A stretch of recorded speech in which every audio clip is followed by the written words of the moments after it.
안녕하세요. 현금흐름 전문가 양재션입니다. 제가 몇 달 전에 이제 다가구 주택을 낙찰 받았고요. 이제 다 월세를 마쳤거든요. 근데 지금 계단 쪽에 전 소유주의 짐들이 아직 많이 쌓여 있더라고요. 이 전 소유주가 4층에 살고 있었거든요. 그래서 이 사람을 명도한 이야기 한번 좀 간단히 해보려고 합니다. 근데 이분은 좀 나쁜 사람이에요. 왜냐면 제가 낙찰을 받고 이제 임차인 인터뷰를 했을 때 배당 요구 종기일까지 배당 요구 신청을 못해서 이제 한 분당 거의 5, 6천만 원씩 보증금을 날리는 후순위 전세입자들이 있었습니다.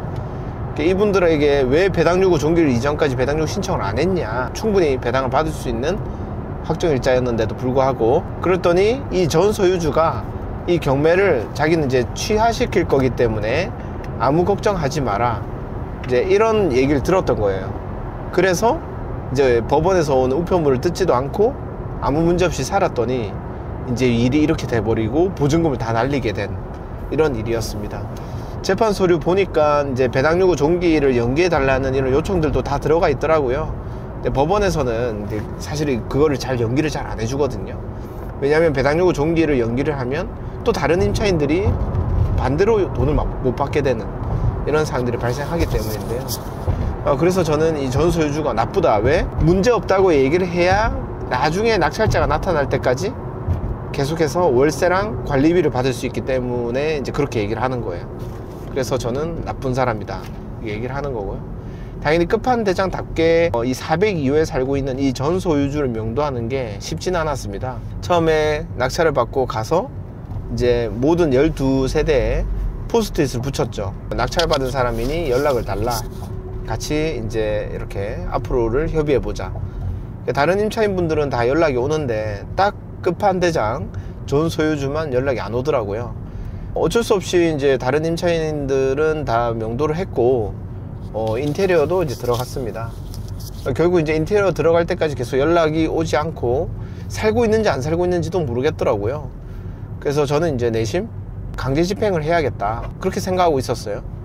근데 이제 추가적으로 발생된 비용들이 좀 있게 되거든요. 우선 강제 집행 비용이 이제 투룸 기준 한 100몇십만 원, 그러니까 컨테이너에 만약에 짐이 있다면 컨테이너 보관료까지 100만 원이 넘을 것 같다라는 계산이 나오고, 두 번째는 강제 집행까지 한 2~3달이 좋게 걸리는데 이 동안 이제 또 임차를 못 맞추죠.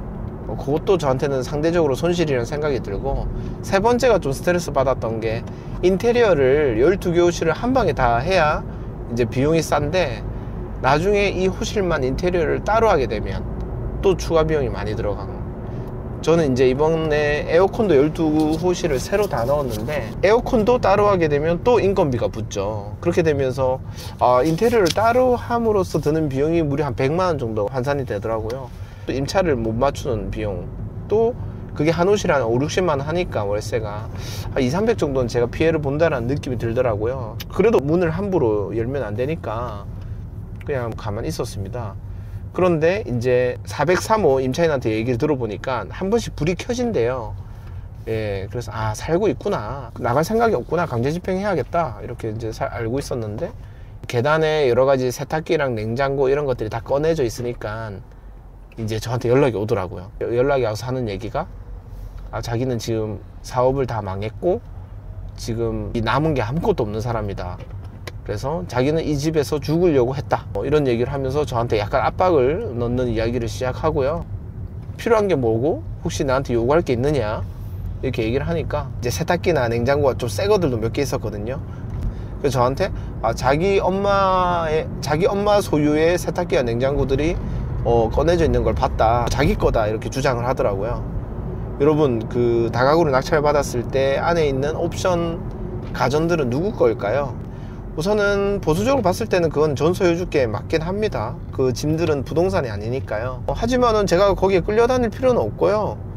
이렇게 얘기하시면 됩니다. 다 가져가세요. 그럼 언제까지 다 가져가세요.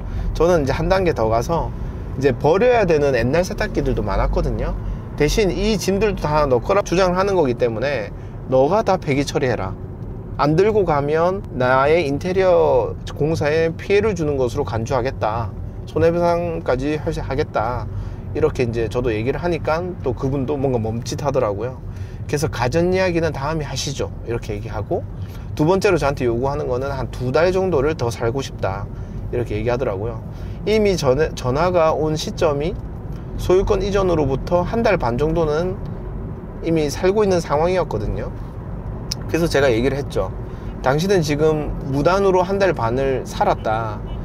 그거에 대한 비용을 내가 지금 달라고 얘기를 안 하는데 2달을 더 살겠다고 하는 거는 나한테 사용료로 내야 된다. 그러니까 한번 봐달라고, 계속 살고 싶다고 얘기를 하더라고요. 꼭 나가겠다, 자기 믿어달라, 자기는 이상한 사람 아니다, 이러더라고요. 여러분, 이상한 사람이 아니다라고 먼저 말하는 사람을 믿으시겠어요? 그래서 저는 나가라고 했습니다. 왜 나가야 되냐면 인테리어를 같이 좀 하게끔 하고 싶었어요. 4층까지 이왕 연락이 된 김에. 그래서 저는 바로 나가라고 했습니다. 그래서 빨리 안 나가면 200~300 정도의 비용이 추가적으로 발생이 되니까 제가 명도비를 먼저 얘기를 했어요. 자기가 나가서 살 데가 없다고 하니까 내가 그럼 한 달치 월세 비용, 즉 30만 원을 주겠다. 예, 30만 원을 줄 테니까 다음 주까지 나가라, 이렇게 얘기를 하니까 생각해 보겠다 하고 전화가 이제 끊었거든요, 그날. 야, 그로부터 또 전화가 안 됩니다. 예, 전화를 안 받아요. 저는 이제 속이 타는 게 인테리어를 같이 해야 싸게 할 수 있으니까 속이 타는데 전화를 안 받고 너무 화가 나더라고요. 그래서 이 사람 말은 앞으로도 믿을 수가 없겠구나, 이제 이런 생각이 들었고, 저는 강제집행 신청은 먼저 해놔야겠다. 예, 실제 강제집행을 할 생각이 아니라, 여러분, 강제집행 신청을 하면 집행관이 계고를 하게 됩니다. 계고가 뭐냐면 먼저 문을 따고 들어가서요, 경고장을 붙이고 나오는 행위예요. 어떤 법원은 실제 문을 따고 계고장을 붙이기 전에 문틈 계고라고 해서 이렇게 경고장을 실제 법원에서 꽂아놓고 가는 경우도 있거든요. 우선 이거라도 해서 압박을 해야겠다라고 생각을 했고요. 그래서 강제집행 신청을 하러 가는 날 문자를 통해서 내용증명도 보냈습니다. 내용증명 내용은 이거예요. 나랑 협의가 되지 않으면 내가 소유권 이전한 날로부터 지금까지 사용료를 청구할 것이다. 그리고 강제집행을 하게 되면 그 강제집행 비용까지 모두 청구를 할 것이고, 너의 재산, 너의 소득의 가압류를 걸 것이다. 이제 이게 기본 이제 요지고요.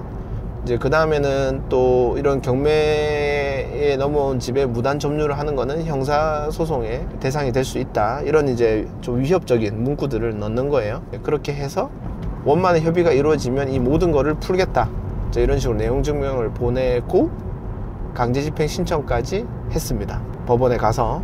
강제집행 신청은 별로 안 어려워요. 가서 신청서에 이제 뭐 여러 서류 해서 내고, 이제 예납 비용을 한 30만 원 정도 이제 법원에 주고 오면 됩니다. 그렇게 하니까 이틀 뒤부터 전화가 계속 오기 시작합니다. 전화가 한 통도 되지 않는 사람이 내용증명을 보내니까요. 그래서 안 받았죠, 밀당을 해야 되니까.